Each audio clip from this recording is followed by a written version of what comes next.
Welcome back to Off Ball Takes. This is your host, Jarby Laws, and this is my co-host. Christopher Wells. We appreciate all the support on our recent content. And before we do get started, please don't forget to like and subscribe and follow us on Instagram and TikTok at the OBT Podcast for more content and updates. Yes, so, now we are back from the All-Star break, right? So now we actually did have some basketball. As the time that we're recording, we only had, one game to talk about, right? We had the Lakers and Hornets. The Lakers ended up losing that game 100-97 in a game where neither team really played well for most of the game, right? Like you could tell it was a game where the Lakers were clearly very rusty, but also I don't think that they were all that into the game, right? They were, playing poorly on both ends of the floor, turning the ball over a lot, not really playing much defense. But the Hornets weren't making them pay in the first half. Then third quarter happens, right? And then Austin Reeves gets ejected, right? He gets attacked, for arguing against the call, which I guess it seemed like he did get fouled on, but he argued against the call. Then I guess he said something else back to the ref and got tossed, right? Which was kind of surprising given how quick it was.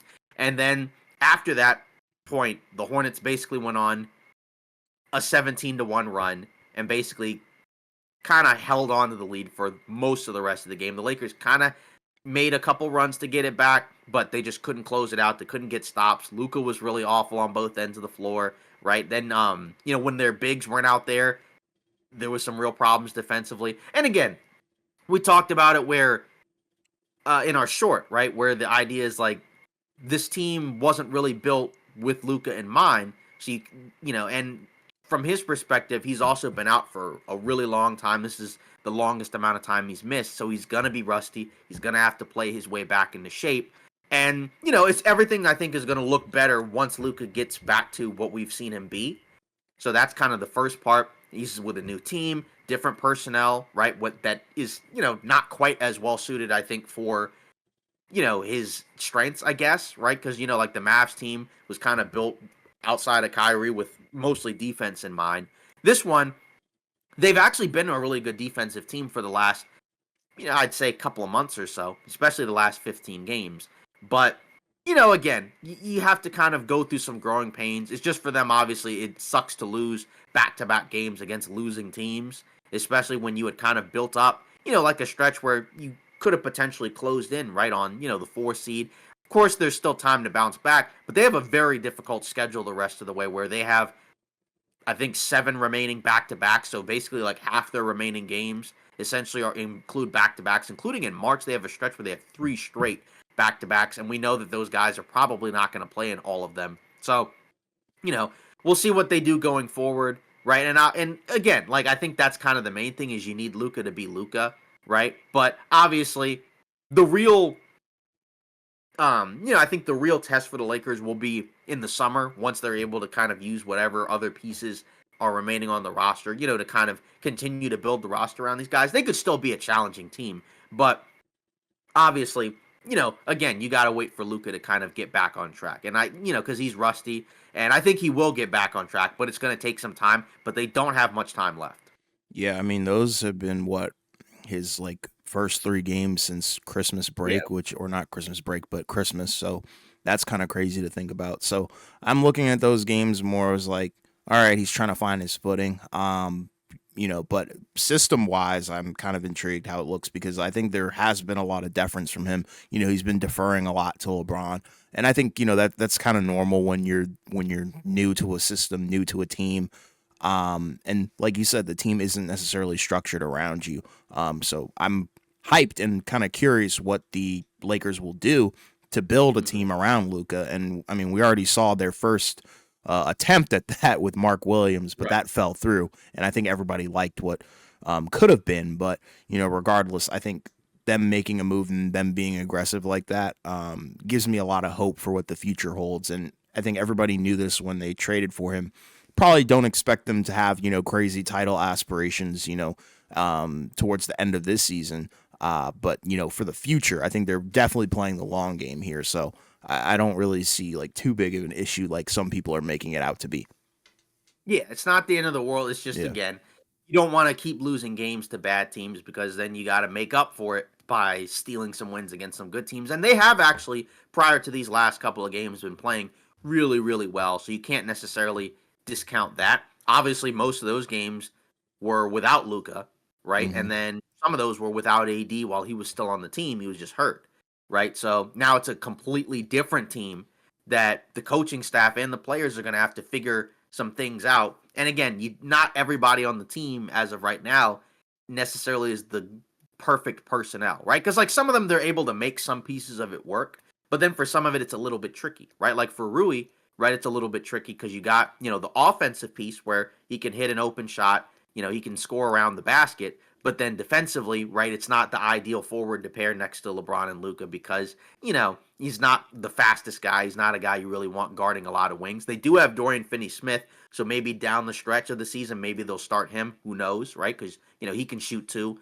and he's got a little bit more versatility defensively. But again, by the once they get to the offseason, they'll have expiring contracts. They'll still have their picks because they ended up not doing the Mark Williams deal. Did not make a good, did not make a good impression in terms of like his potential audition in that game. And again, maybe there's some other stuff going on too, right? Which that situation just continues to get funnier and funnier, right? Where Yeah. his agent comes out, against the reports of his failed physical. Again, what's he supposed to say? But again, I think probably I guess once they did the physical, they probably just were not thrilled with what they saw. And then I don't want to say got cold feet, but I think they didn't feel like that deal would ended up being worth it. But if that's the case, then that obviously means that come off season, whoever you target at that 5 spot, because that's kind of one of the most pressing needs. He's, they got to be, better than what they have, right? Because like Yeah. to his credit, Jackson Hayes has played well, right? But he's not ideally a starting center, I think, No. for like a contender championship level team, right? And Alex Just Len is not a ideal backup right. either. Exactly. Yeah, yeah, exactly. And especially on a team like that where it feels like they want to play with a little bit more speed Yeah. at times, especially on the defensive end because they're kind of small, right? And he's not a guy that you can just kind of dump the ball to around the basket and he can just score, right? He's a little bit slow. And again, he was a buyout big, right? A guy Yeah. that you didn't really have to spend anything on. Like you could make the case like maybe they should have elevated one of their two-way guys. Again, are those guys playoff rotation type players? Not really sure. But again, because they had to pivot away from the deal, that was the weakness, right? Where we said the ceiling for this team is probably lower than what it could have been if you had gotten the best version of Mark Williams. But, again, given the physical stuff, it probably was for the best that they didn't do it. It's just that obviously, more work will come in the summer. But for right now, right, I think there will be a better version of this once Luka gets his legs back under him. I don't think that they're just going to be, like this bad, disappointing team. Again, like right now they're fifth in the West. Of course, that can change if they keep losing. But I think once he gets things going again, I think they'll look better. They'll probably be able to win, more games than what we've seen right now. But they do have a very difficult schedule. And Yeah. as for the Hornets, right, they're doing their thing, I guess, Yeah. right? They're So. they're playing ball. Yeah, so now I guess we'll get into the midseason grades, right? And obviously we're actually past the point, of the halfway mark in the season. But the thing is that we might as well kind of evaluate where a lot of these teams are at, and kind of see what they've been doing, where they're headed, where we think they might be going, especially because we got basically 2 months left in the regular season before we get into the playoffs. And some of these teams won't be in the playoff picture. So it gives us an opportunity to talk about some of them now because we usually will also do final season grades too. But of course, that's after the NBA Finals is over when we're kind of in the off season mode.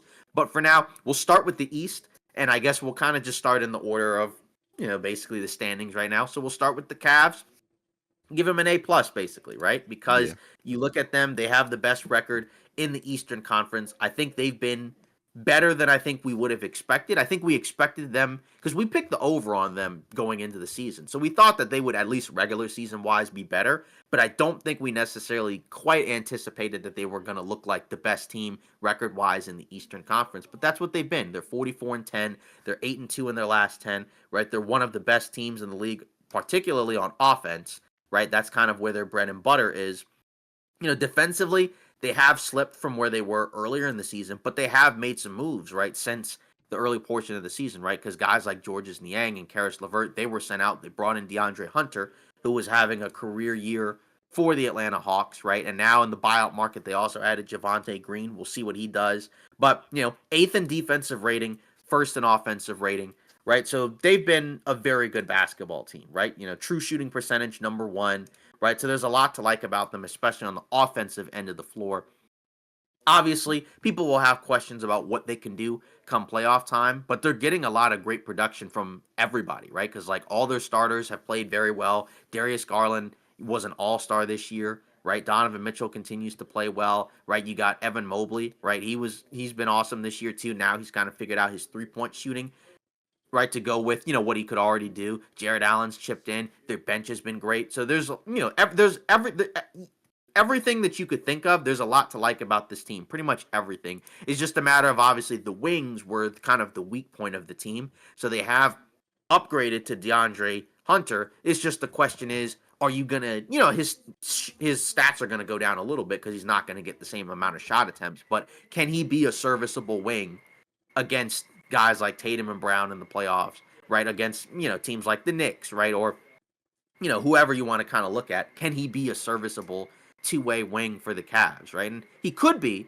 right? It's just obviously he's kind of been a guy where, not that we didn't necessarily like him, but I think we've always kind of felt been a little bit more underwhelming, where it's like he's one of those guys where the idea of him is better than what he actually is, but he has been great this year. So I think, if he can kind of continue to play the way he's been playing, obviously, not really much of a passer, which kind of doesn't fit in as well with what the Cavs do ball movement wise. But if he can just do what he's been doing, that's an upgrade, I would say. And I think, I still wouldn't pick them to beat the Celtics, but I think they're as well positioned as they've been to make a legitimate run. Like they could do it. It's just obviously I still think it's going to be tough for them to be able to slow down the Celtics.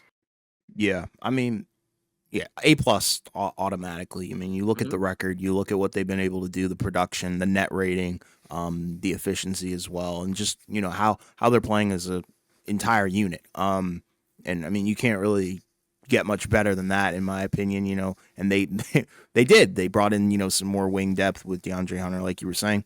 I think that's very key for how they're going to be playing moving forward.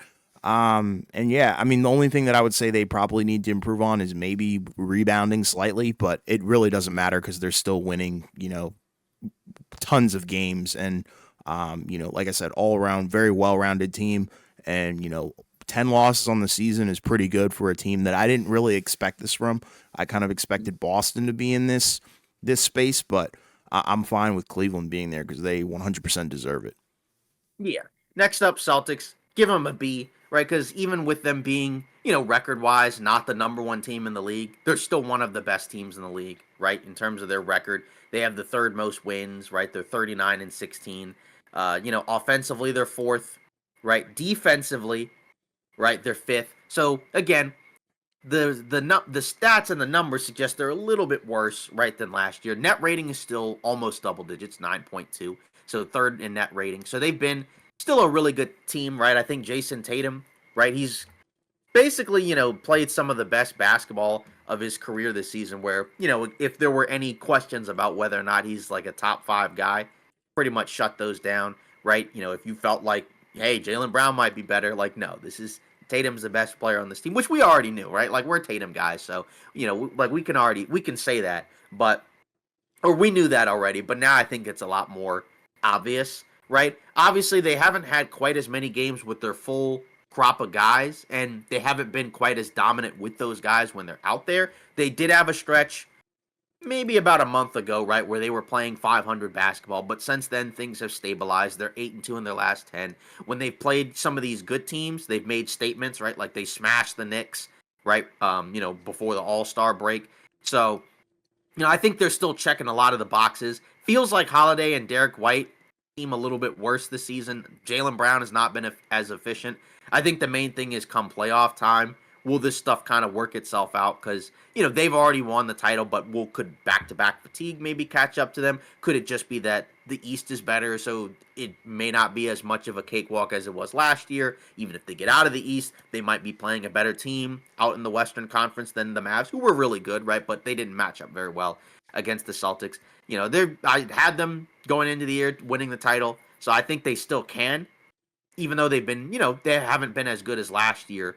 But I'm not really too worried about it because I think they've been able to kind of figure out some of the issues they're having, and I think some of it's just kind of just taking this second season not necessarily quite as not as seriously, but I just feel like again the year after you win the title, they're kind of taking their foot off the gas a little bit, and I think come playoff time they'll be ready. I haven't felt like I've seen too many teams where if I'm the Celtics, I'm worried that I'm going to lose to them in the East. Yeah, I think I'm gonna go a B minus. Just Mhm. because I think the fall off from the dominance that we saw last year throughout the entire season is a little bit jarring, in my opinion. I think when you when you lose how they've lost at times, it doesn't really leave a good taste in your mouth, I think. Sure. And I think that's why people were concerned. And like you said, Tatum, fine. They've rallied somewhat as of late. So, they are 8-2 in their last 10. So I think you do have to give them credit there. But, to this point, that one stretch where they were just playing like 500 basketball, I think took a hit on their stock took a hit, I think, for a lot of people. And I think that's a great point that the East has gotten better, and even arguably the West as well. So say they do get to the finals, it's going to be a cutthroat match. I think whoever they do end up facing, if they even get there, because I think New York, Cleveland, I think those are pretty good challengers. For Boston. Maybe not the Knicks as much because they don't match up as well, but I think Cleveland is one of those to watch. And then obviously, say we get a Boston versus Oklahoma City Thunder finals, I would probably pick the Thunder to win that one. So that's kind of where I'm at, where I just don't feel like they're that overwhelming favorite where you can go into every matchup picking them to come out on top like last year. Right. And that's the difference. Is like, yeah, they don't seem quite as dominant. It's just the Yeah, question is, can they get to that come playoff time? Right. If it's a close match, right. If it's like a game 6, I know what you're laughing at. It's a game. If it's a game 7, like what is that gonna look like? And we'll see, right? Obviously, but just in general, yeah, like you said, not quite as good as last year, but I think they're still really good. And like I don't really look at it as like, oh, they're playing poorly. Like they're still playing fine, but yeah, it's not quite as good as last. And I think come playoff time, Jaylen Brown is the main guy that's gonna have to be better. I think if he can get back to the stuff he was doing last year, then the other stuff won't matter quite as much. But with him not having as good of a season, especially efficiency wise, right, that's what's probably going to hurt them if they can't get it done. And yeah, obviously, you don't blame it on just one person, right? But I'm just saying, like, that's kind of the big thing there, right? Because last year, right, the fact that people were asking which guy is the best guy, right, lets you know he was playing the best basketball of his career for last sure. season, Yeah, right? yeah, But this season, that's not been the case. So yeah, that's kind of how it goes. yeah. Next up with the Knicks, I'm gonna give him honestly an A minus just from the Oh wow. perspective of I think again I know they were your pick to win the title, Yeah, but I think despite the fact that they've had some kind of wonky situations, right? They're still a really good team. I think they're a team where come playoff time they're gonna be dangerous regardless of who they play, right? They got, a killer offensive grouping, right? Where they have the 5 out. You can play pick and pop with Brunson and Towns. I think the version of Towns you've gotten this year, it's the best you could have asked for, right? Where he's basically playing, at an all NBA level, right? Some people have him in an MVP conversation, right? And Brunson still continued to play well. When all of their main guys are playing, they've all played, pretty well, right? Bridges earlier in the season looked kind of suspect, but I think he's played much better since then. So I don't think you have that question to worry about as much. Obviously, bench wise, there's still some issues there. It's just not a very deep team. You're waiting for Mitchell Robinson to come back, right? So whenever he comes back, I believe he's cleared for 5-on-5. So hopefully that means he'll be back soon, right? We'll see how soon that is for him because I think he could make a difference if he comes back and he can be anything similar to what he was before. It's just how much can you rely on him? But obviously the issue for them is they haven't been as great against the best teams, right? Like they've gotten smacked by the Celtics, right? They've gotten smacked by the Cavs. They've gotten smacked by Oklahoma City. They did smack the Grizzlies and they did smack the Nuggets, right? So they have that kind of working for them. But it does feel like they've had some problems against some of these other teams that they're kind of in direct competition with, right? And that's kind of where maybe you don't feel quite as good about them, because like defensively, there's still some weak spots, and you can see it pop up more, I think, against those teams. Like when they play the Celtics, right? A lot of the advantages that Towns has had against some of these other teams, he doesn't have, right? He's not played very well against that team, and they've kind of been able to pick those guys apart. But I think for the most part, I think they've still played, around what the expectations are. I mean, they're still a top three seed in the Eastern Conference, right?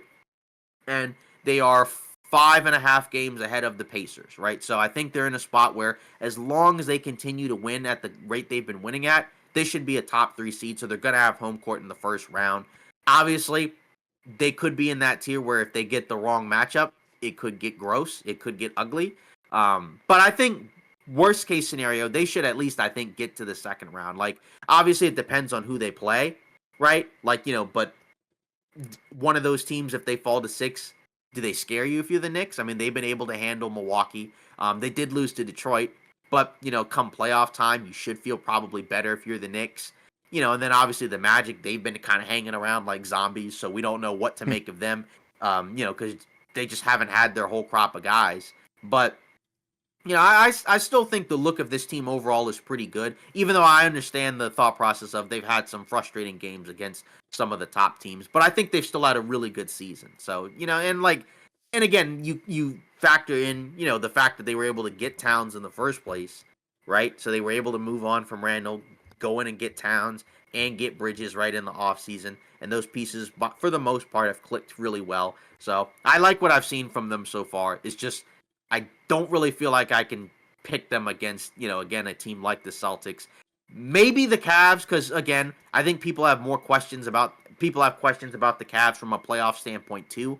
But again, it could just be they have to be able to slow down those guys, and if they can't, then they're probably not going to win. And you're going to have at least Mitchell Robinson, at least for the interior defense aspect of it, because then you can play real, true two big lineups. But if he can't really be healthy, I feel like it's going to be tougher for them to be able to get out of the East because, the Celtics and Cavs have a lot of size that they're going to have to find a way to contend with. I mean, I don't think the Knicks have played against the Cavs with Porzingis either. So that's an element that we haven't even seen, play against the Knicks. So we'll see. But like I said, I still like what I've seen from the Knicks, even again with some of the, tough losses against some of these teams. Yeah, I've liked what I've seen as well. I'm gonna have to give them a B though, Okay. because I think the investment that they made is substantial. That's a lot of assets. It's a lot of money that you're spending on a roster like this.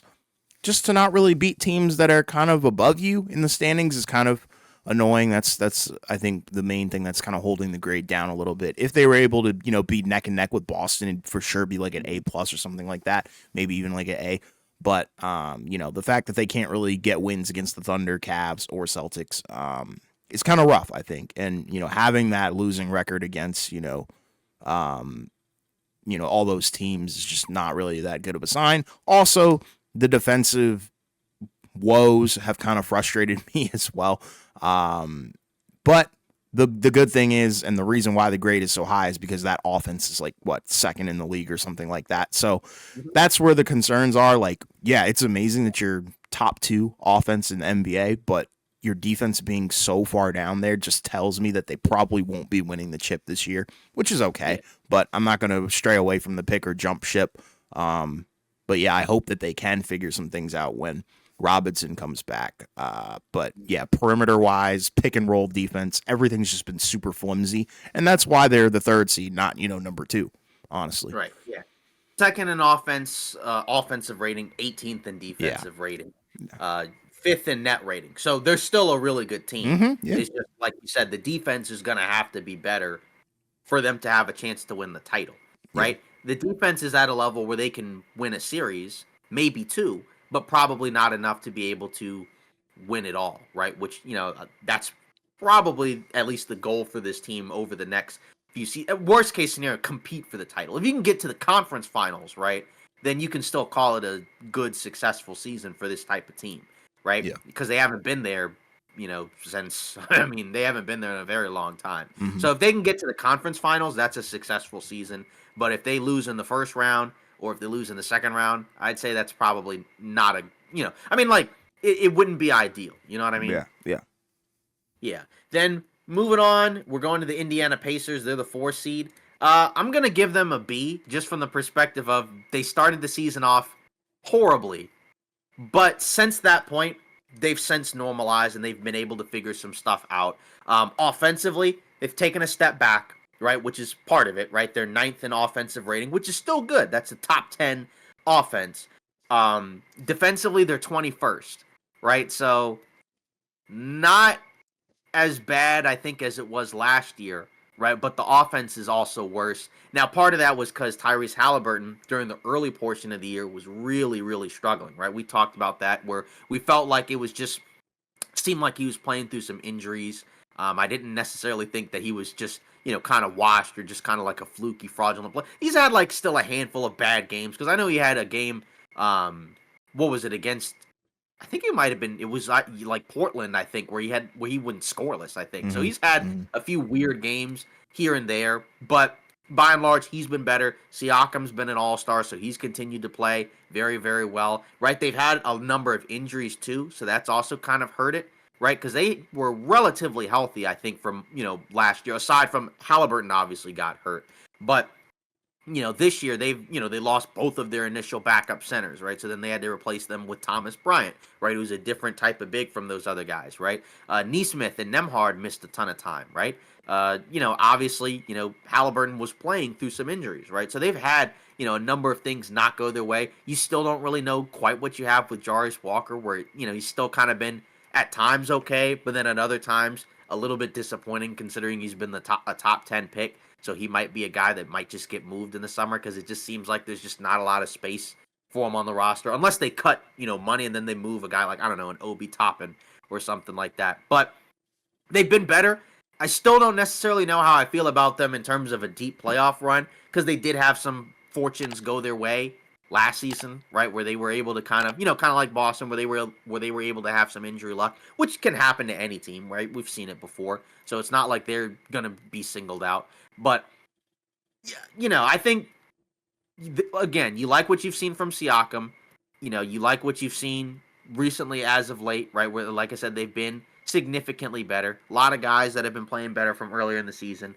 It's just a matter of, again, can I trust it in the playoffs, right? And maybe, but I think again, it's going to be matchup dependent, right? Like right now, if the playoffs were today, they play the Bucks. Could they beat the Bucks? This time around, assuming that Giannis is healthy, it might be more difficult, right? It's not that they couldn't do it, but they haven't matched up as well against the Bucks this season. So that's a matchup where if the Bucks are fully healthy, they might lose this time around, right? Because last year, they beat the Bucks, without Giannis, and Lillard missed a couple of games. But I don't expect them to get to the conference finals anyways. Like I think last year they overachieved, right? Whereas this year, I expect the most likely scenario is they can get to the playoffs. Maybe they go out in the first round or go to the second round, and that's probably it. But that would still be a solid season. It's just, the fact that they started the year off so poorly, I think kind of hurt them. But it doesn't matter because they're still right now fourth in the Eastern Conference. But of course, that could change if they start sliding. Yeah, I mean, I would have to kind of go a little bit higher. I think I'm going to go A Okay. minus for them. I really enjoyed how they've overcome all the adversity that has come their way because injury after injury has hit them at multiple positions, and then like you said, Halliburton kind of picking up the pace definitely helps, and Siakam being an all star is awesome. A lot of people kind of had them going to be in this range of like 4, 5, and 6, and I think that's good because I think expectations are everything. And I mean, I don't think they have like title aspirations this year. I think they just want to be a good, probably arguably Yes. like top 5 team in the East. And I think that's kind of on par. And I think they've reached probably their Already. goal exactly. And even like defensively, they're not horrible anymore. Like they're above middle of the pack, but Exactly. it's been like in the last like month pretty much they've been Exactly. pretty good on defense, which I think is probably another reason for why I'm giving them this high of a grade. I know some people might be like, what the heck, but yeah, they definitely need to be healthier, and just kind of find a way to power through and get more wins because I think that might even boost them up to an A plus, to be honest. But Last 15 games, 10-5, 12th in offense, or excuse me, 15th in offense, and then 12th in defense. So Yeah, like like you it's said, much the better. defense, yeah, because even though and that's the point of like when you look at offensive defensive ratings, that initial number is over the whole season, Yeah. right? So that includes the portions of the season where they were bad. Hmm. But like you said, that's why you can factor it out and you can just do it by the last stretch of games, and that's when it'll look better. Because like you said, in the last month or so, that's where they've really been picking it up. And like you said, that's where you give credit to them despite all of the injuries. Because not, some teams when they get hurt, they completely fall off the map.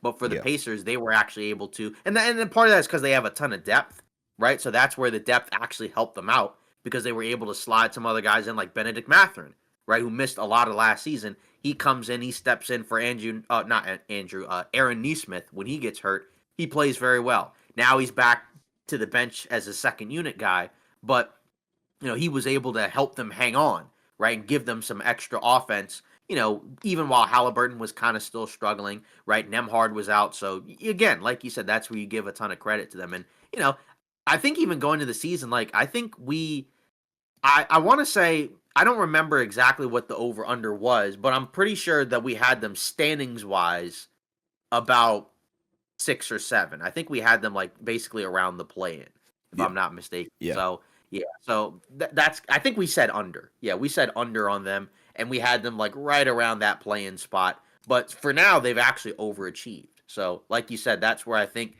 like you said, your context in terms of giving them the grade that you gave them, I think is a good point. Yeah.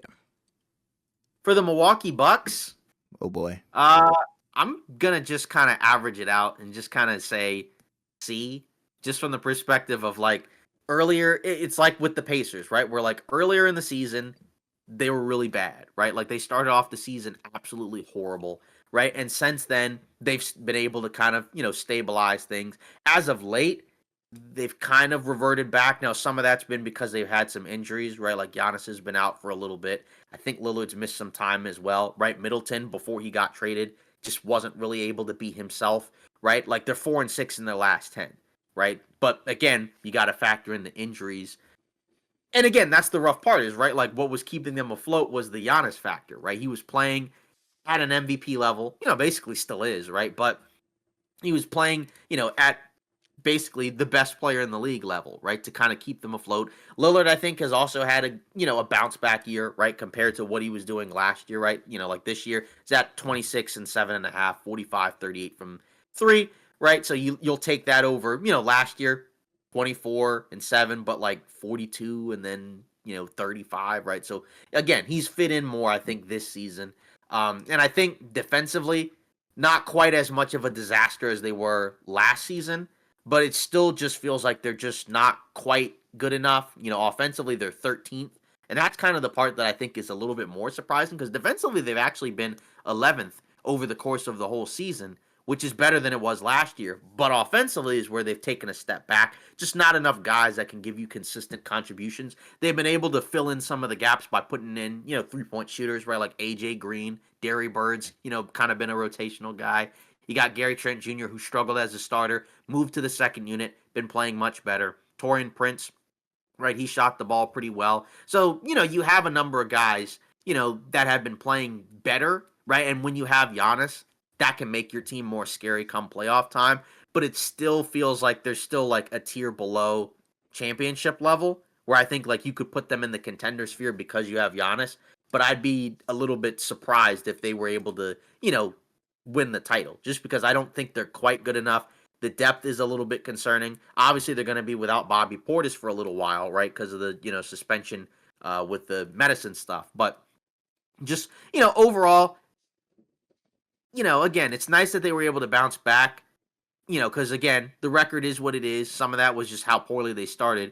But like I said, it still feels like something's missing. Obviously, now Middleton's gone, so they brought in Kyle Kuzma. But it hasn't been all bad. But I don't think it's been good enough for me to give them like a B or an A. So that's why I'm gonna just kind of stick with C, because it's just been okay. You know what I mean? Like it's Yeah. started off cool, got better. Now it's been kind of eh. But I think at the very least, it's midseason great. So they could close the rest of the season potentially out strong, and then, stay in that top 5, maybe get up to 4, right? And then have home court advantage at least in the first round. We'll see what they do from there.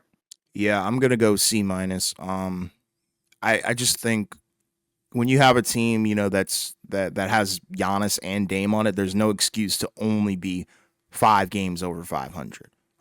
That's number one for me, and it kind of goes back to what I was talking about with Indiana and expectations. I think a lot of people had expectations for this Mm-hmm. team to be a title contender, and they're not doing that. And it kind of goes back to like everything that you were talking about, rotational issues, the way the team is structured in general. And yeah, it's just not good. The start of the season, I think, was the beginning of it all. The 2-8 start. That's just, I know it might seem like tiny compared to the records that we have now, but I think a hole like Mm-hmm. that is somewhat hard to climb out of. And I think if you start 2-8, you're probably not winning the NBA Finals, not even scratching the surface of even probably getting there, to be honest. Mm-hmm. But you look at their competition, Cleveland, Boston, New York. I think clear them. You know what I mean? So that's where I'm like, they're not in that tier. And I think to win, to even have a chance of going to the finals, I think you need to be in that tier, and they're just not there yet. Because you're going to have to beat at least two of those three teams, more Exactly. than likely, unless one of them gets knocked out in the Yeah. first round. And again, like in terms of games played, like Lillard's played 44 out of the 53, so he's missed basically about 9 games. And then Giannis has played 41, so he's missed about 12 games. So, they've missed some time, not like a crazy amount, but, let's say if that was cut in half, right? Then maybe their record's a little bit better. But like you said, the 2-8 start is what really hurt them because Yeah. it's very difficult to start a season that poorly and be able to, and again, it's only 10 games into the season, right? But I mean, remember, like the Cavs and the Celtics went like their first 20 games and lost like, 2, 3 times. Yeah. So, with those teams already kind of, the Knicks started off a little bit slow, but then they've been bonkers, right? They haven't had a struggling point in a long time. So, and that's the thing is like even with them figuring stuff out, they're still kind of just in the middle of the pack. And that's where like I just don't feel good enough about them to say they're a championship level team. But could they be a contender? Yeah. Could they be a team that knocks somebody out?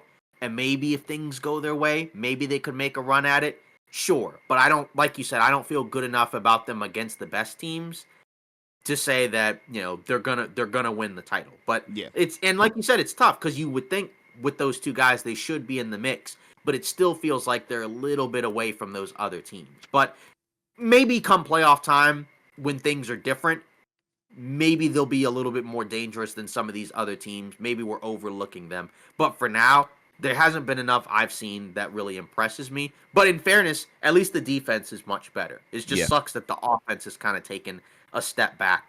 But again, come playoff time, right? The offenses will be different anyways. You're not going to see teams score 120 plus in the playoffs consistently. That doesn't happen. Yeah. So if they can, if the defense can kind of keep going, maybe. But I'd still have some concerns about, you know, in terms of wings, you don't really have anybody you feel good enough guarding some of those forwards. Or, I mean, even like the guards, right? I mean, like in terms of their perimeter defenders, I guess Andre Jackson Jr., maybe AJ Green, and that's about it, right? Like, and it's just against some guys, maybe, but against guys like Mitchell and Garland, that might be tough because those guys are very quick guards, and with Mitchell, he's an explosive physical guard, so that might be a real problem. But we'll see. Yeah. Then moving on, we got the Detroit Pistons. Might as well give them an A because I think this was a team where we picked the over on them. But we thought they'd probably be more of a play-in team. Of course, things could change, right? Because the standings are going to be fluid. But I think they've still exceeded our expectations, even with the horrible injury to Jaden Ivey, right? With the fractured leg. And a big part of that is that Cade Cunningham, has kind of shown everyone that he's a franchise player, right? Like this season, he's an all-star, could be all NBA, right? Giving him basically 25, 6 and 9, 45 from the field, 35 from 3, right? So, you like everything that we've seen. Obviously the turnovers not amazing, but it's what we talked about where this offseason, what the Pistons did was they gave themselves a shot to see what it would look like with Cade Cunningham with, more legitimate NBA talent. Because they got guys like Malik Beasley, like Tim Hardaway Jr., like Tobias Harris, and none of those guys are stars per se, but they're legitimate rotational players. Those are all guys that can come in that can fill a role, especially from the perimeter, and it gives Cade more room to work with. So I think, again, that's kind of the big thing there was what were we going to get from him? And you've gotten everything you could have asked for and more, right? And, they still got, other young players, right? Like you got, Asor Thompson, right? Who's kind of, come in and has assumed, the swingman defensive role, right? Where he's, getting rebounds, being super active. He's, giving, averaged almost 2 steals a game, half a block. Again, 55 from the field. Obviously, he was, took some time. He had to recover from the blood clot scenario. But I think there's a lot to like about what we've seen from him. Duran started the season off pretty poorly, but he's been playing a lot better as of late, especially in terms of his playmaking, right? Where all of a sudden now he's actually able to get assists and kind of make these extra reads that he just seemed like he was really struggling with before. We'll still see how much more we continue to feel about him, but you feel better about him, I think, than maybe you did earlier in the season. So that's kind of a good sign there. It's just obviously the Ivy injury sucks because before that, he was looking great too, where it seemed like he fit really well alongside Cade. Obviously, they made the move at the deadline where they brought in, Dennis Schroeder, right? And again, with Cade playing at the level he's been playing, Schroeder probably won't play quite as much as he did, in his other 2 stops, right, earlier this season. But again, another veteran guy that you can just kind of put in there, that can maybe give you some, some solid minutes. So a lot to like, I think, about this team. And, again, even if let's say they make the playoffs and get destroyed, it doesn't matter, right? Because this has been more than a successful season for them. And, I think if you're a Pistons fan, you got to feel way, way, way, way, way better about the team, than I think you would have last season, right? Because last season was really rough, right? Where they had the stretch where they lost almost 30 consecutive games, right? And then finished, with the worst record in the league, essentially, and didn't even get, the number one pick. But yeah, you know what? It is what it is. But again, according to the Pistons people, right? This was a couple weeks ago, right? Ivy's in a boot, so now they're gonna look. Another 4 weeks, they'll see where he is. I still don't really anticipate that he'll come back, but it is obviously just something to think about. But either way, regardless, great season from the Pistons. Yeah, like you said, it all starts at the top with Cade first and foremost. Him having one of these emergence years where he's really putting the league on notice and letting everybody know that he's one of the top young players in the NBA is awesome. That already in itself gives you probably an A+, like you said. And the young guys kind of centering around that and rallying around that as well. Like you said, Asor Thompson, Jalen Duren, because I think a lot of people were kind of questioning, well, do you break up the young core? Do you bring in even more veteran presence? Do you jump ship on these guys? But the fact that they're kind of letting the development, ride is awesome because I think these guys, if they grow together as a unit, they'll be a force in the East because, as good as the East is, I think there is a portion of it where it's up for the taking. And I think, they've stepped up to the plate tremendously as a unit. And I think you do have to shout out Bickerstaff as well for being a great Mm-hmm. coach and really doing a 180 on the culture in that locker room. And then obviously the vets like Tobias Harris has actually been pretty good as well. And yeah, just overall great unit that they have there. Yeah, 15th in offensive rating, 14th, my bad. 15th in offensive rating, and then 12th in defensive rating, right? So the net rating is 14th. So, basically, quote unquote, slightly above average team. But for a team like Detroit, that's what you want, Yeah. right? Because, 2 teams right below them, Golden State, right? And then the Indiana Pacers, right? And in terms, of those 2 teams, I think you'd like to be a little bit better than, basically average, for Yeah. those 2 teams. And then again, like for the Pacers, that's kind of the wild part, right? They're 7 games above 500, but their net rating is .1, right? Which again, but like you said, you still have to factor in early portion of the season versus the latter portion of the Mm-hmm. season. And that's why, you don't overreact to the first, 10, 12 games, right? What matters is how you get to kind of finish after, 40, 50, 60 games in. Yeah. Yeah, then we move on. And then now we're kind of in that play-in, I guess crop of teams, right? So this is kind of where we don't have to necessarily spend quite as much time on some of these teams, right? So we can kind of go through some of them. We'll start with the Magic. This one is kind of tough, right? I think you kind of have to relevant like move into like the D plus range, or C minus, just from the perspective of it's mainly been the injuries, right? So you have to factor that in. And that's why I would personally lean towards like a C minus, just because I think the injuries really kind of killed the momentum that they were having earlier in the season, right? Because they were playing well. Then Paolo goes out. Then Franz Wagner is doing his thing, and the Magic are playing really, really, really well. It was mostly against not great teams, but that doesn't matter, right? It's still impressive what was able to happen. So you were feeling really good about both of those guys, right? Like, because they were both looking like potential all-star, possibly all NBA level guys, which is what we said they would need to be if they wanted to make some noise in the playoffs, right? Compared to just, being like a playoff team and then going out in the first round. Then they both go out. And then Jalen Suggs kind of holds the team up for a while. Then he goes down. And since then, it's just been a nightmare, right? Like offensively, they're 29th. Defensively, they're third, right? Which is insane. That they've been as good as they've been on the defensive end, but they've been a horrible team on the offensive end. And, now they're 27 and 29. So I think the hope is eventually, if you get Jalen Suggs back, that seems to be the next guy that they need, right? Because, I think he's the guy that, the scary physical perimeter guy. He can also at least give you some level of offensive production from the backcourt that I just don't think their other guards are quite as capable of, other than maybe like a Cole Anthony. And even then, he's more of like a microwave guy, like, spark plug offensive player. But again, I think that that's the thing that kind of stinks is that you were looking at great seasons from both of your forwards, right? Where it looked like they were taking steps forward, but now with the injuries, they've taken some steps back, and everybody on the team's been banged up. So honestly, I wouldn't blame somebody if they wanted to give them a higher teammate grade, because at the very least, it's not like they're, way outside of the plan. Like, it is pretty remarkable that they were able to, that they've been able to hang around.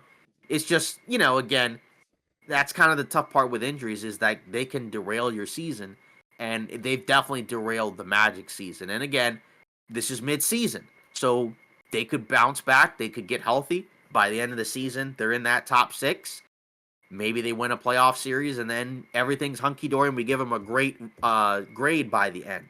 But for now, it just it's been very tough to evaluate, just because there's just not a lot we've seen. But even with Franz and Paulo back, they're still not really playing that well, and that's the part that really stings now, because I think you at least thought when those guys come back and play all right, you'd at least have a little bit of wiggle room, but even that hasn't been able to save them. So, I guess hopefully Suggs can come back and then they can figure stuff out, but it's been pretty rough since the early portion of the season.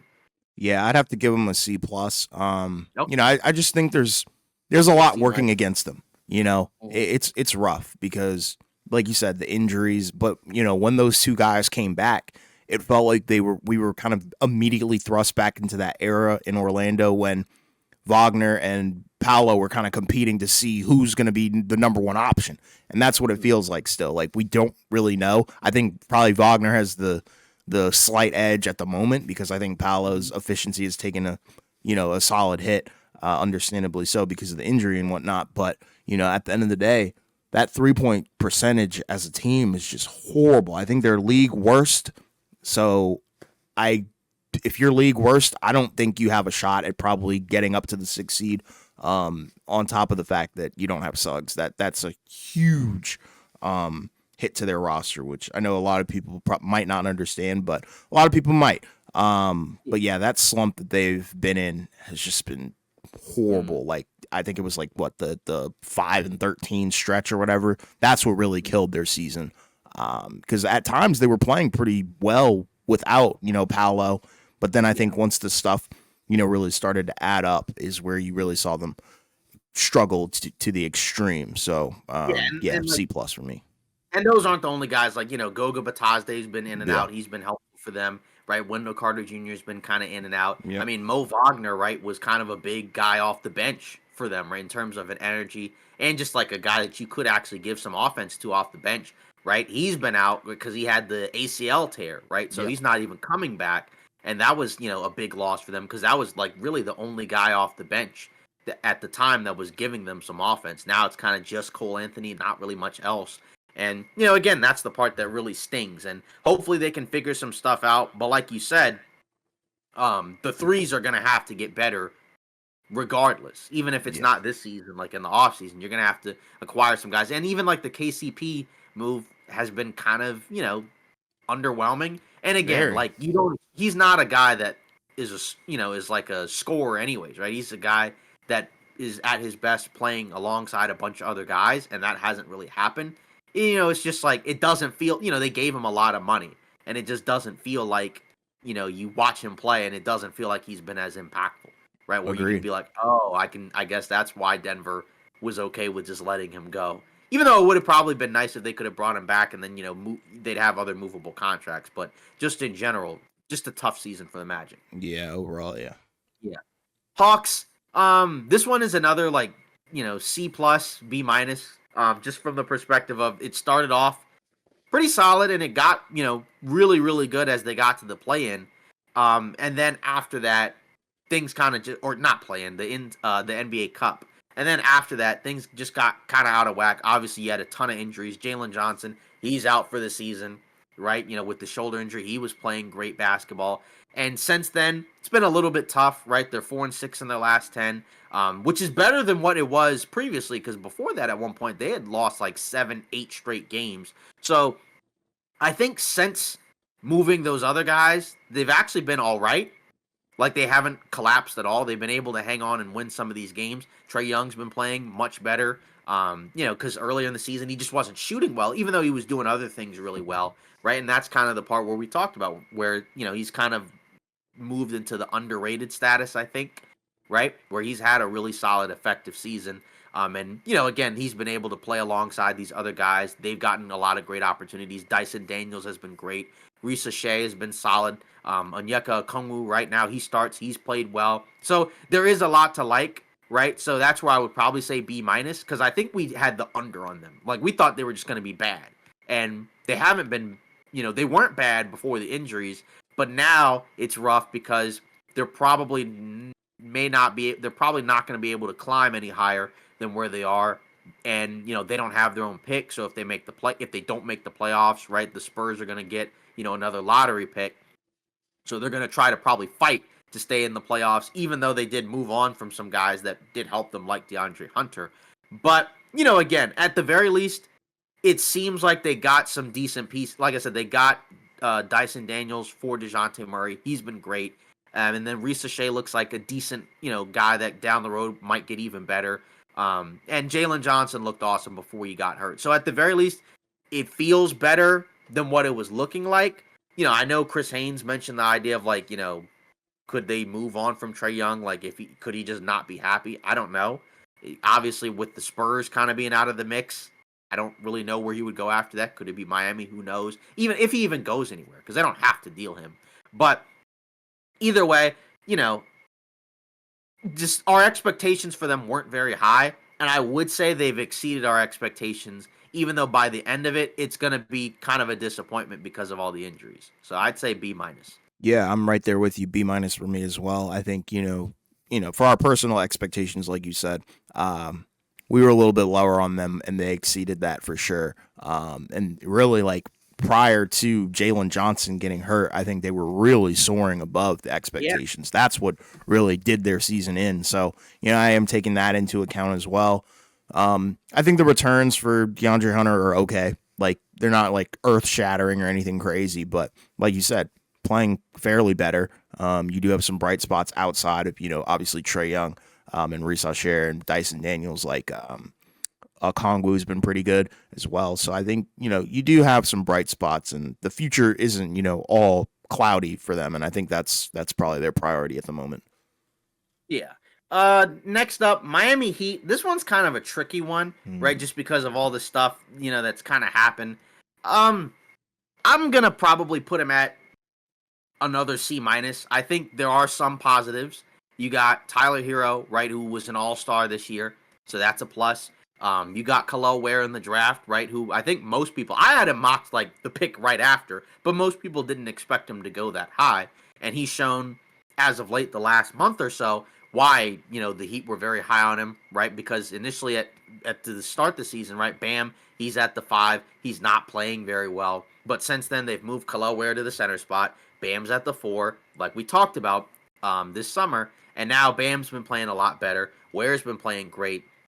But obviously, the part that was really rough was the Jimmy Butler situation, right? Where you had a guy who didn't want to be there, right? Who wasn't really trying, wasn't really playing at all, really. Then they had to suspend him, and then they had to trade him, and it's been pretty underwhelming, right? They've lost 4 in a row. There's been guys that have been in and out of the lineup, but this is why I was not quite as high on the return for the Heat as maybe some other people were, only because it still felt like the guys you got back just were not that amazing. Now, again, Hero missed a few games. I think Bam missed a few games, so that has to be taken into account too, right? So there's a world where, and so they're not completely out of it, right? If those guys can come back and be effective, they can win some games and kind of stay in that playoff range. But it'd be, I mean, but where are they going to finish?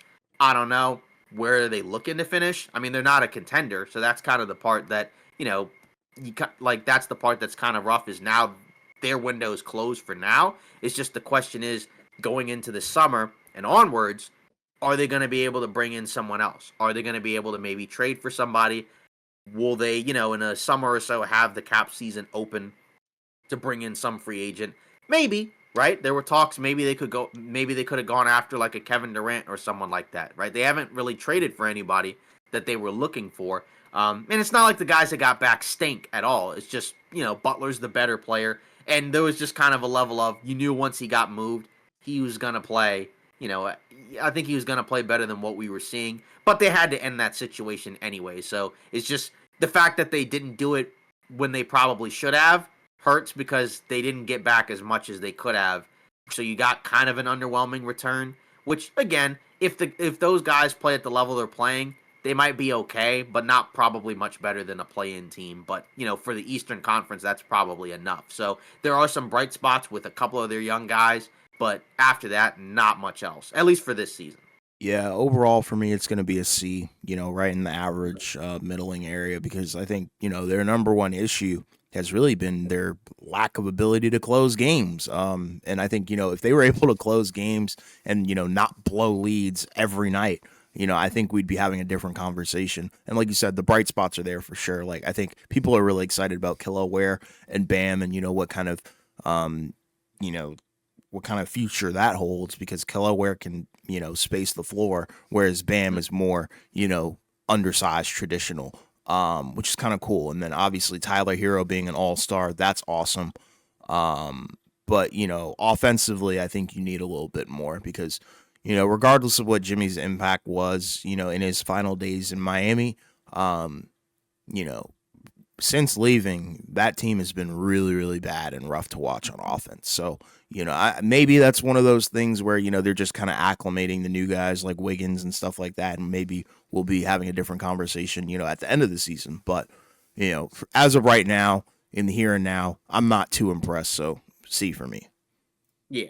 21st offensive rating, Yeah. 10th in defensive rating. So Yeah. like you said, that's kind of where the struggles really are for them is Mm-hmm. on the offensive end. And which Yep. again, when your two best players are Tyler Hero and Bam Adebayo, kind of what you expect, where you expect, that there's going to be at least one end of the floor where you're not going to be that great on because, if those two guys are your best guys, that's not really a great team. Yeah.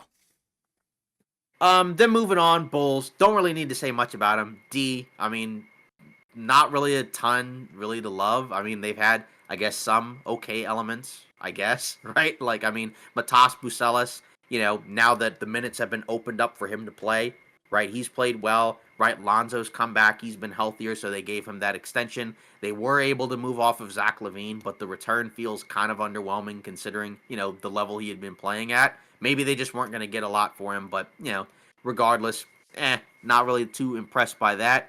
White's been fine, I guess. Giddy's been okay, but like I don't really, definitely doesn't feel like I would be excited to give him, 30 million a year. That's for sure. So, I mean, again, for the Bulls, they've been an average, below average team for a while, and that trend continues. So that's why I'm giving them again a below average grade because Yeah. this is kind of a team that's not really worth talking a ton about.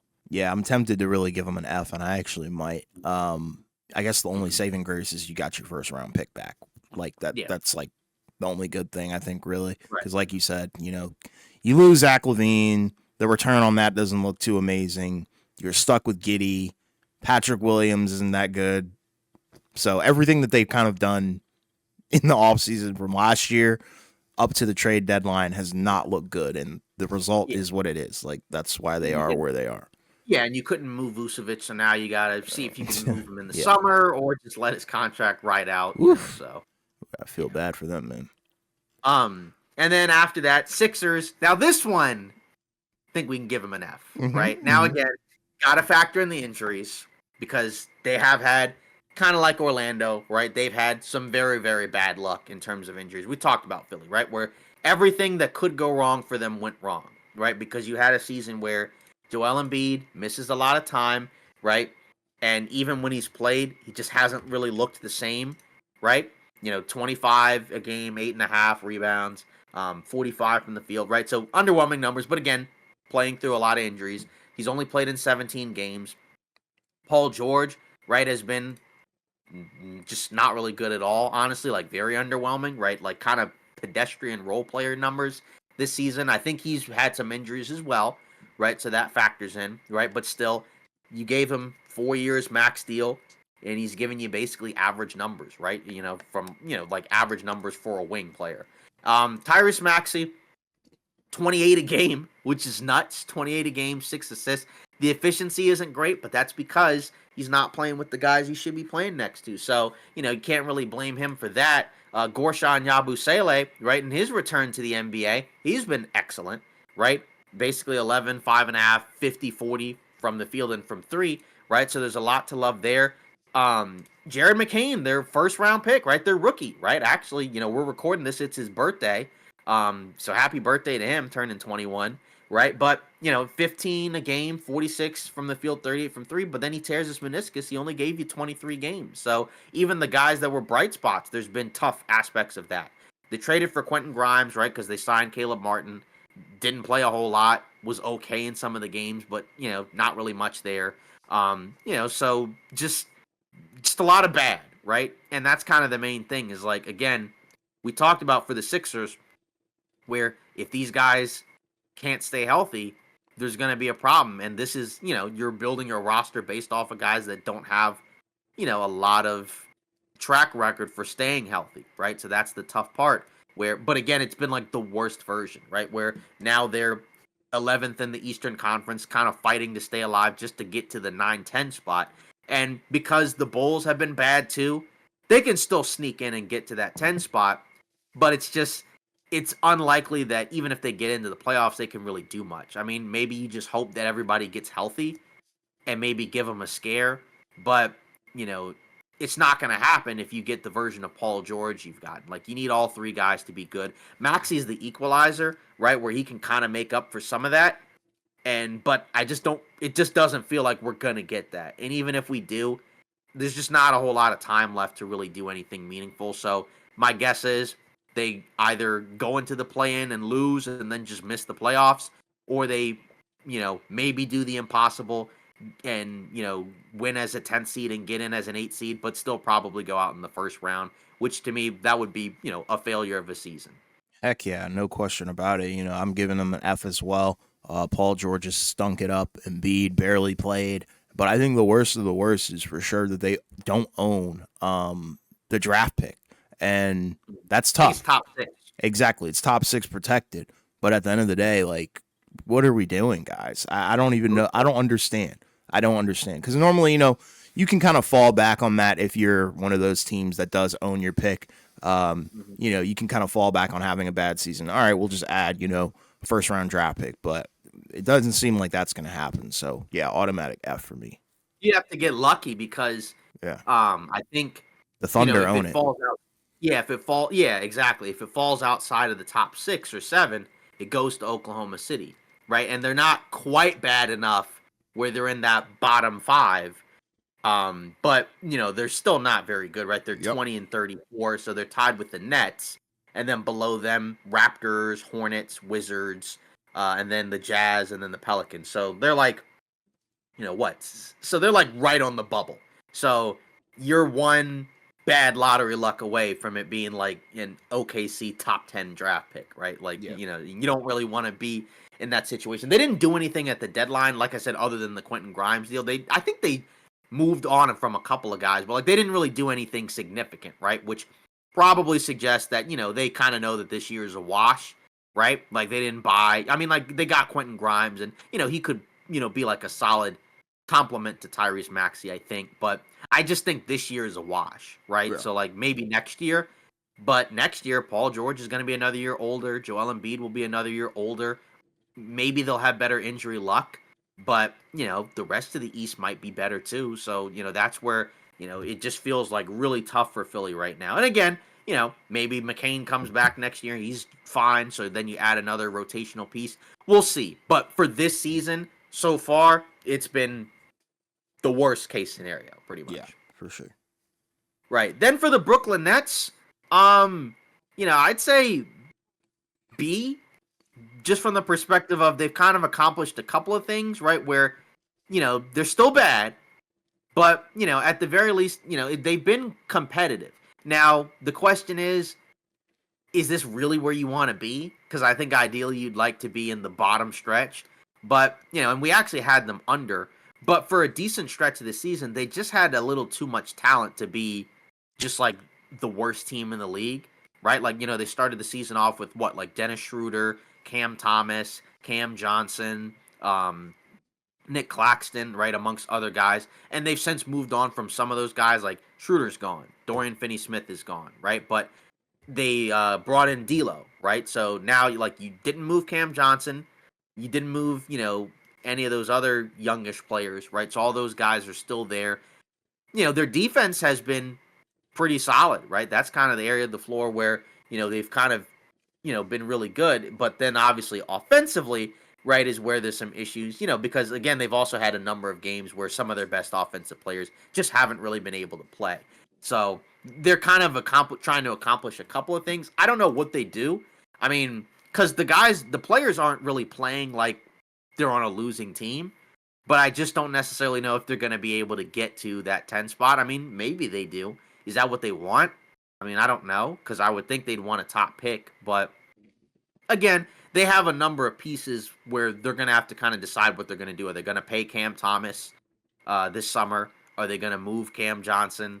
Are they going to move Nick Claxton? I don't know. They have a lot of questions, and they have they're going to have a lot of cap space too. So that's the other factor, for them where they could accomplish it by trading for and acquiring some, star player. I don't know if a guy wants to go there, but they do have a lot of options. But you know, but I could also understand if somebody gave him a lower grade, only from the perspective of like you should be worse than this. But they started the season off really, really well. But even recently, they're 6-4 in their last 10, and they've won 3 in a row. So there are some things to like, but I would imagine this team probably looks different. By the time next season rolls around. Yeah, I give them a B minus. I think there's a lot to like here. In terms of the talent, the coaching as well. I think that's a pretty good aspect as well. Because, like you said, they're competitive. Like they're not just throwing games away.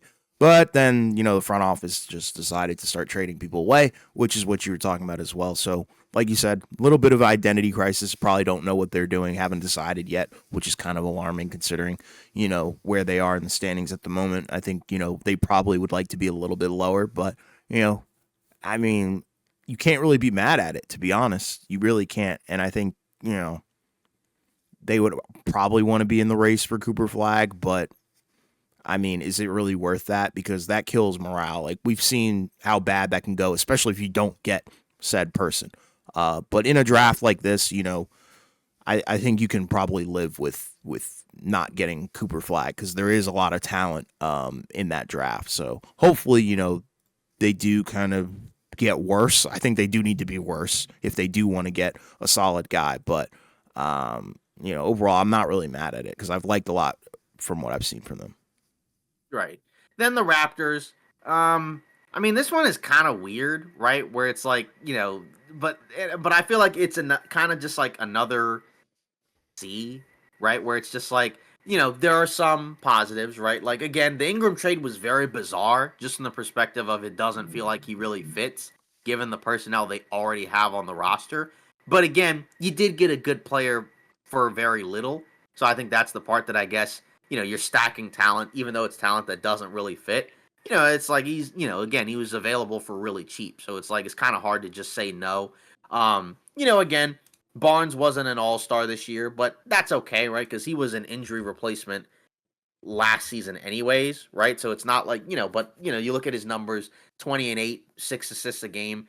Efficiency's, kind of down from last year, right? So that's the part that kind of is rough, but we also haven't seen a ton of games like with their main guys, because a lot of guys have been in and out. Like, Quickly's been in and out. Yaka Pirtle, RJ Barrett, Ingram hasn't played a single game yet, right? Because I think he's been hurt, right? So obviously that's, they're where they want to be, right? Where they are bad.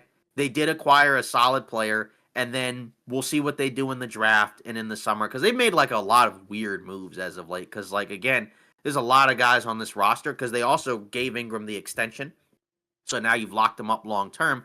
It's just they're paying a lot of money to a lot of guys that are good players, but not necessarily like, in Good the tier of together. guys that like you're comfortable playing like a lot of money. Like, Emmanuel Quickly is making a lot, he'll be making a lot of money, from here on out. And like, he's a good player, but is he a guy that you feel good about basically giving a max deal to? And that's the part where I do kind of wonder what they do from here on out.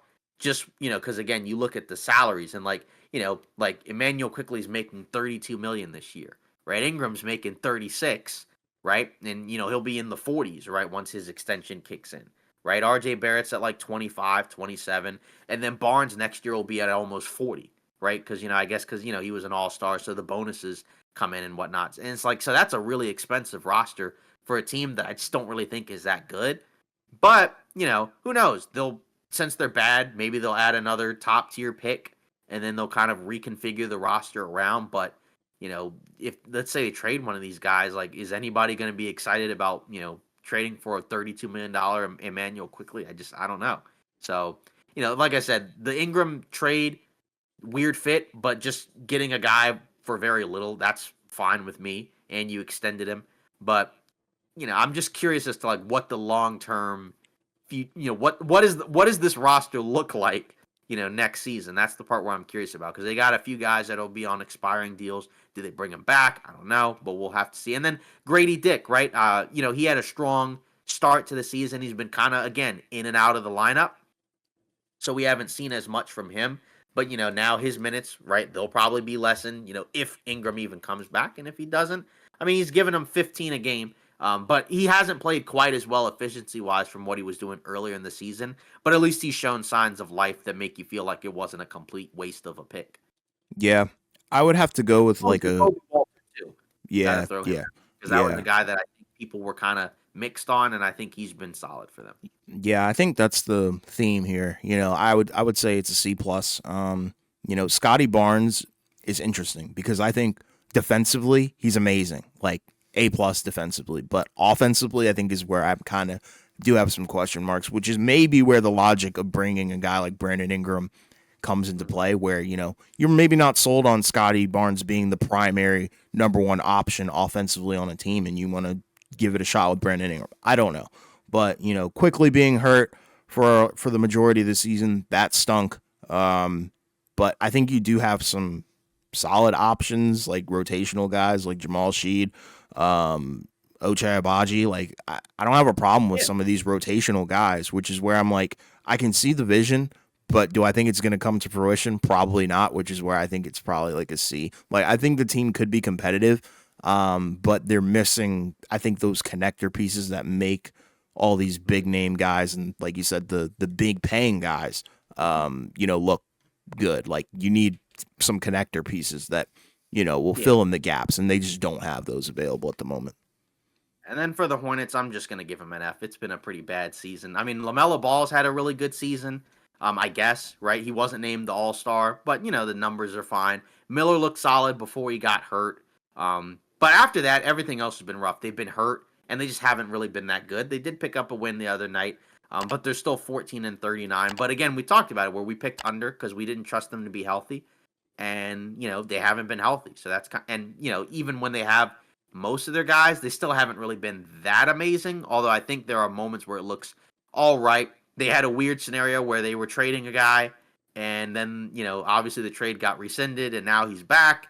And it seems like he really wanted to not be in Charlotte and be with the other team, but that ended up not happening, obviously. But they acquired Nurkic, I guess, but not really a whole lot going for them. So don't have to spend a ton of time on them. And then for the Wizards, I guess you could give them, like, I guess, a C, just from the perspective of, like, there are some nice things from some of their young guys. They were able to move Kuzma, they were able to move Valanciunas, and they actually got a couple of draft picks for some of the guys that they moved on from. So that's a good deal there, right? They were actually able to get some draft capital. It's a shame that they couldn't get rid of, say, like a Brogdon or maybe one other guy, but you still were able to at least come out of the trade deadline with a couple of picks.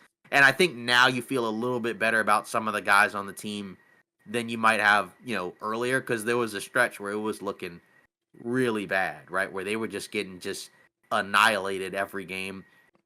A guy, and you had Kuzma who didn't want to be there, just looked like he was just kind of just getting up out of bed and just, kind of just collecting a paycheck. Now he's in a better situation. So, it's good for him, and it's good for the Wizards too, because now I think you picked up, a couple of guys where do they necessarily love the idea of being there? Maybe not necessarily, but I think they'll be, I think they'll add a little bit more, responsible adult, uh, you know, uh, capabilities to the squad. So like they're still not really going to be good, but at least you'll feel better about some of the other leadership veteran stuff there. In which I don't really feel that way about the Hornets, even though the Hornets have their guy in LaMelo Ball, but it still hasn't really led, unfortunately, to a lot of wins. Yeah, I would have to give them probably like a C plus. I think I've loved everything that the organization has done as a whole in terms of like front office stuff and the way that they are playing a lot of the young guys, because the trend has been some of these lottery picks don't really get a lot of playing time. Hmm. So I'm really happy to see that all three of our first round picks are getting substantial minutes, and I think they've handled that very well. They've gotten a lot of assets back in return for the guys that they did move at the deadline. And yeah, I think they've done an awesome job at getting, arguably the best of the best lottery odds, for this upcoming draft. So that's obviously a win as well. But yeah, the on the court stuff drags the grade down so much more, really than it needs to be, in my opinion. But it's excessive. Like I was talking to you before we even started recording, Hmm. it's clear and blatant tanking. Like we all know what they're trying to do. They're trying to get the number one pick, which is cool. And there's times when the team does look really competitive and they're fighting tooth and nail, and then guys will get pulled. Like that's kind of what blatant tanking looks like. So yeah, I've really enjoyed the young guys. Like Koulibaly, Carrington, Keyshawn George, Alex Sarr, all those guys. I think they have looked a lot better as the season has gone on, and I think that's due to the fact that the coaching staff and general managers have done a great job of prioritizing that over everything else. Yeah. And even like Jordan Poole, right? He looks Yeah, better than he did last season. So for now he's sure. turned into a possible asset where it's possible now within the next year or so you might be able to actually move him elsewhere. Because I think he's played at a level where he might interest some teams a little bit, Yeah, his maybe. value But has been rehab for sure. all right, so now that concludes, I would say our midseason grades for the East. We will also, for the next episode, we'll do one for the West as well. So we'll get into that. In addition to everything else that we'll probably talk about from there on out. But now let's get into some news and rumors, because we did have a number of things occur over this week that do kind of have to be discussed. And I think the first thing, this one is really unfortunate, where it looks like Victor Wembanyama, his season is over due to a blood clot in his shoulder, right? Deep vein thrombosis in his right shoulder. It was discovered after the All Star weekend, right? According to Sam Amick of The Athletic, he had, quote, been experiencing low energy in recent weeks. Now, they did say, according to Tim McMahon of ESPN, that they're optimistic he will make a full recovery by the beginning of next season, because obviously blood clots are serious, right? So, that's especially, for a guy that's well over 7 feet tall, right? Because obviously we know big guys medically, there's a lot of other things that you have to factor in. So hopefully he can, as they say, be fine, be ready for next season, right? That's obviously the first thing. The health is the long term health is the most important thing, right? And for them, right, it looked like that they were kind of ready to throw in the towel for the season. They were 3-7 in their last 10. They just hadn't really been able to win a lot of these games. So now Wemby's just not going to play for the rest of the season. They'll probably just fall out of the mix. Probably get a lottery pick, right? Which at this point is probably the best case scenario for this team, because it'll be a good, it's going to be a good draft. If they get a lottery pick, they may get the Hawks pick too, so they may be able to kind of do something with both of those. Maybe go out and get someone else, or just draft a young guy. We'll see what they do. But obviously, the other thing is it keeps Wemby now out of the awards race, right? Because now he's not going to be playing enough games. He played 46 games this season, so he's going to miss too many games to be in that All NBA tier or All Defense or Defensive Player of the Year, right? So now that means that's another guy just like Luka, right? That's would probably be All NBA if they played enough games, but now they're not going to be, right? Because Wemby would have replaced somebody, but now it'll be someone else, right? That'll probably replace him. And I guess obviously the first thing is, again, hopefully he has a great recovery, but after that, I guess the question is now, who's challenging for that Defensive Player of the Year award now? And then who probably replaces him in the All NBA race? Because it could be Jaren Jackson Jr. or Evan Mobley for Defensive Player of the Year. It may be more. It could be likely that maybe Evan Mobley gets Defensive Player of the Year, and then maybe Jaren Jackson Jr. gets the All NBA spot. Of course, I don't know for sure, but what do you think is probably the most likely path from here on out? But obviously, first you can start off with your Spurs talk. Yeah, the whole situation is really rough because I don't think people understand, how severe it is. Maybe they do, maybe they don't, but Yeah, you have to go Brandon on. Ingram. Yeah, you have to go on blood thinning medication, which means you basically are not able to do any physical activities like basketball for a while. And hopefully it's not like a situation like Chris Bosh where he had to retire early, Mm-hmm. due to these medical issues and things like that. So prayers on that, but Yes. yeah, it does suck that he's going to be eliminated from depoy conversation and awards stuff like that.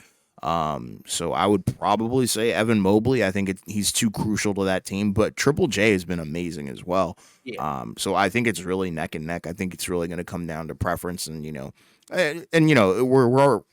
not at the complete end of the season, so we do No. still have some time left. But I'm gonna probably take Evan Mobley. I think he's just a little bit more switchable and a little bit more versatile in terms of what he brings on the defensive end. But both are stellar defenders.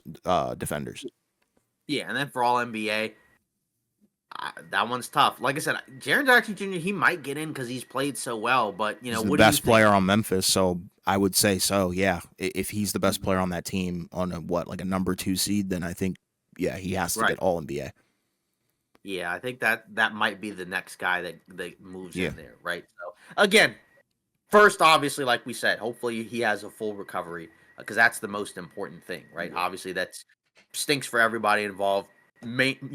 Particularly Victor Wembanyama, right? Because he's the guy that's having that issue. Because like you said, you laid out all the issues that in terms of the road to recovery. So hopefully, it's a scenario where he can come back next season. He'll play. He'll be fine, and continue to progress, right? Because what he's been able to do this season, right? He looked like he was, more than ready, right, to be one of those next guys, right, coming into 24, the league, 11, right? and 4 blocks is crazy. Exactly. So just a crazy season from him through the 46 games, and Yeah. an All Star in year two, and would have been All NBA if he had played enough games. Yep. Yeah. So now after that we have another guy, right, that's going to be missing some games, right, but for a different reason, right? I kind of mentioned it before, right, but but only like a little bit, and it looks like Bobby Portis, right, is going to be suspended for at least 25 games, right? His situation's a little bit different, just because it sounds like it's a scenario where he, I guess was taking a painkiller that I guess is not that is a banned substance, I guess, for the NBA, from what it looks like. So obviously, tough scenario. It sounds like supposedly, right? His agent, states that it was an accident, right? Like he didn't mean to take it. But either way, regardless, that's rough, right? Because that's 25 games he's going to miss. So he's basically going to miss almost the rest of the season. I think they have about 29 games left. So he won't be back until their last 4 or 5 games, right? So obviously it's going to cost him some money.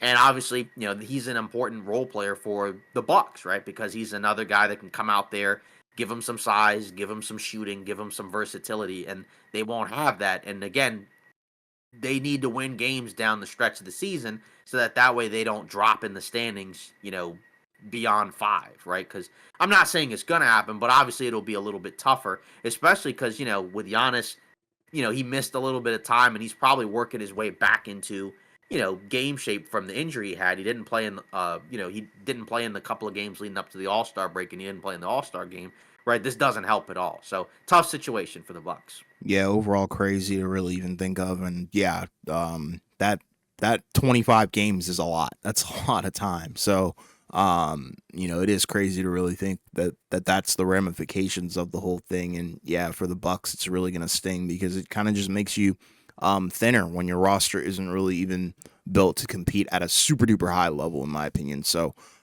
yeah, like you said, big blow to them. Yeah, exactly. Yeah. So for the last thing, according to Howard Beck of The Ringer, right? Keep an eye on an exec told him keep an eye on Ja Morant, right? So essentially, on the latest episode of the Real Ones podcast, so it's Howard Beck, it's Logan Murdoch and Raja Bell, right? So Howard Beck was on there and he noted that he talked to an executive and they were kind of talking about the Luka situation, and they basically kind of described to him that he could be one of those next guys that could get moved, if things for the Grizzlies don't necessarily work out. Because I guess we could be in a situation, an era now where if your team doesn't view you as, a true max guy, they may just move on from you. Which, again, for the Grizzlies, I mean, we know Ja is really good. He hasn't had as amazing of a season this year, right? He hasn't been as healthy either, so that's been part of it. But, it's kind of hard now to say, oh, this team would never trade this player when we just saw that happen, when we saw a guy that we didn't think would be traded, particularly like he wasn't traded on his own accord, right? They traded him. He didn't ask to be traded. There's still like a couple of guys that are probably untouchable, at least for right now. But um, I guess it's kind of well, it's hard to say. Do you see a scenario because we just saw something crazy happen? But I guess if you're the Grizzlies, what do you think it would take to make you feel like, all right, we need to trade Ja? Because I don't really feel like that you have to do it. Like, say if they, I don't know, underwhelm this postseason, Mm. but that might be the scenario where maybe they feel like it happens. Well, I think it's exactly the fact that you have to look at this postseason. You're the number 2 seed Mm-hmm. throughout the majority of the season or parts of the season.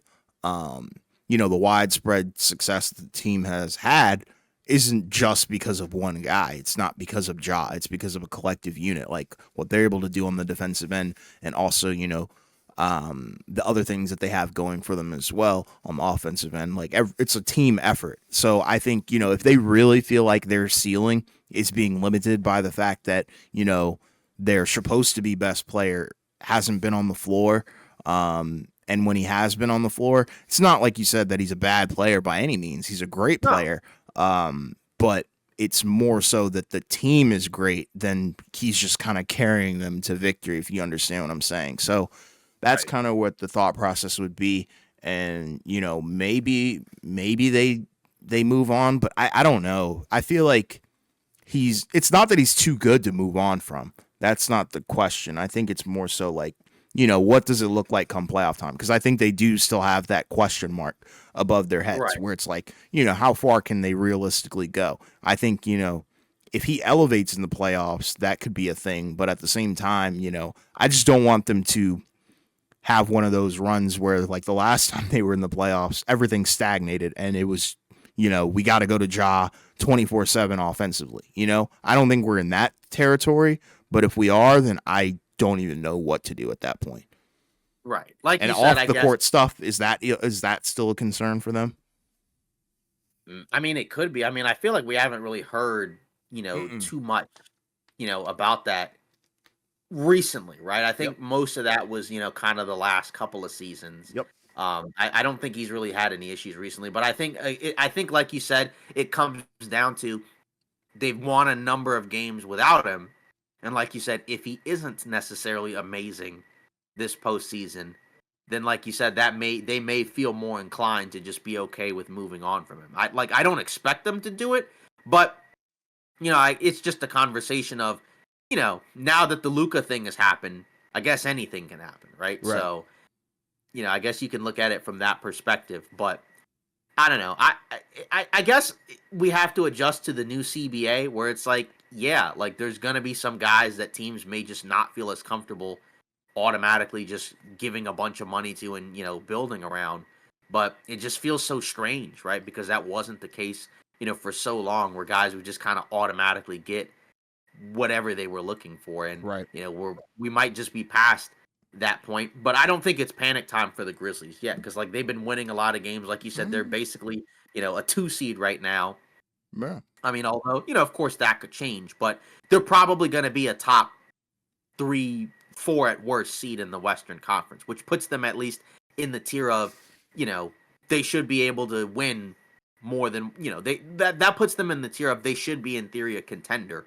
But like you said, everybody's got questions about them, just from the perspective of, like you said, people even have some questions about Ja. But I think, like you said, the last time we saw him in the playoffs, like, there were a lot of moments where, like you said, he looked, sensational.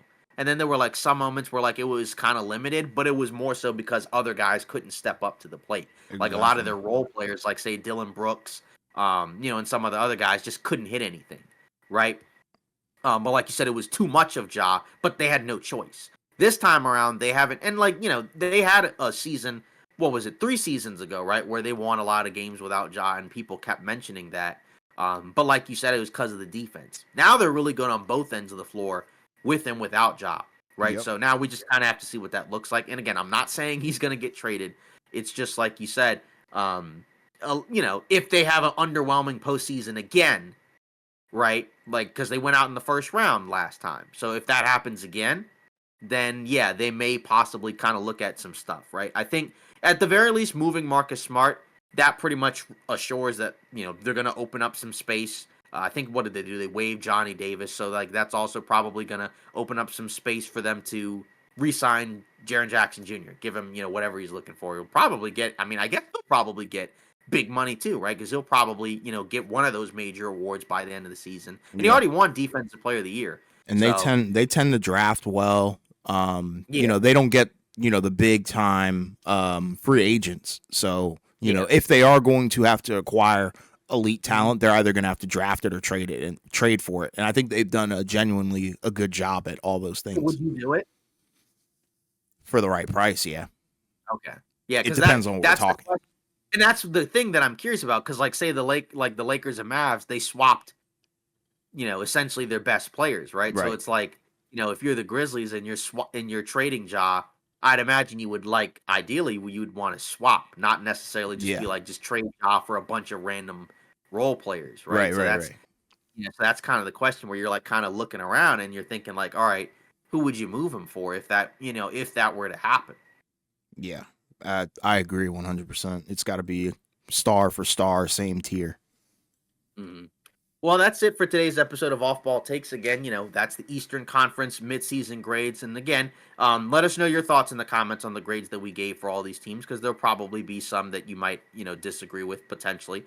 And obviously now the NBA is back, right? So All-Star weekend is over, thank goodness. So now we got some regular basketball again, and we're in the home stretch, right? Where teams are going to be competing for playoff spots, right? With the hopes of making the playoffs, possibly competing for a championship. So we should be headed for some pretty good basketball over the next few weeks. There's going to be some teams that will shut down as well, so that'll get kind of ugly. But either way, continue to like, comment, and subscribe. If you leave a comment, we'll read it, at the end of the video. And obviously, liking and subscribing helps the channel. Follow us on our socials. We'll see you next episode.